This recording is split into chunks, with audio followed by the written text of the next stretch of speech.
Owning a home can feel like an unattainable dream for many people these days.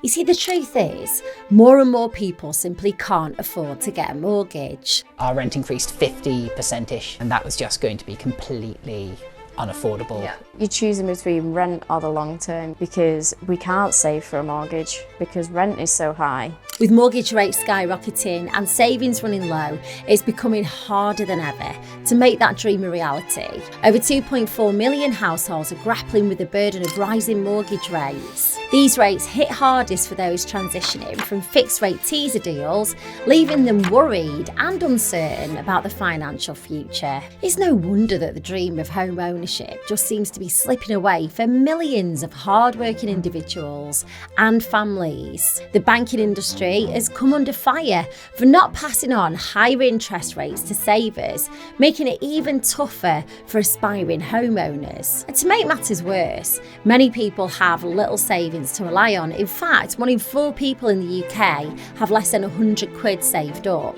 And while the average mortgage customer boasts a household income of around 75 grand, a whopping 80% of customers have less than 5 grand in savings. It's clear that many people are feeling the pinch of a challenging cost of living, with limited resources to pursue their dream of owning a home. The COVID-19 pandemic has only intensified the financial vulnerability of millions more. Around 17 million individuals find themselves in precarious financial situations, struggling with low savings, mounting debts, and the inability to cover basic expenses. These individuals often face exclusion from the regulated credit sector, which makes it even harder for them to secure a mortgage and achieve their home ownership goals. Recent research has unveiled another troubling trend. An estimated 3 million people have resorted to borrowing from illegal money lenders over the past 3 years. These unregulated lenders offer temporary relief,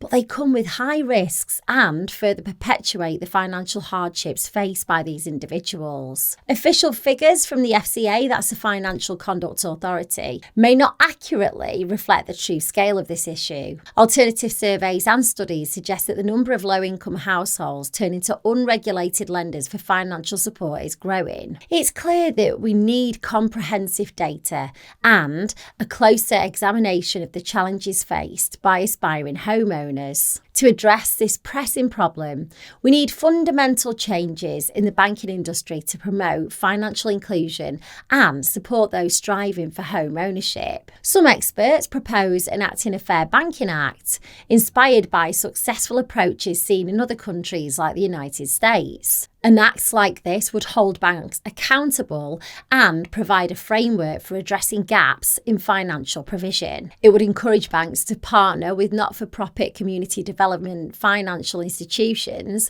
and other specialists to ensure access to affordable credit options for all individuals. While efforts are underway, such as NatWest providing hardship grants to community development financial institutions, the UK's alternative financial sector remains relatively small and underfunded. So when we consider that nearly 3/5 of people in the United States bank with credit unions, we see the potential for a more inclusive financial landscape. The struggle to afford a mortgage affects a significant portion of the population. We must tackle the growing financial challenges faced by aspiring homeowners and strive for greater financial inclusion. By implementing a Fair Banking Act and fostering partnerships between banks and specialised institutions, we can pave a more equitable and accessible path to home ownership for everyone, regardless of their financial circumstances.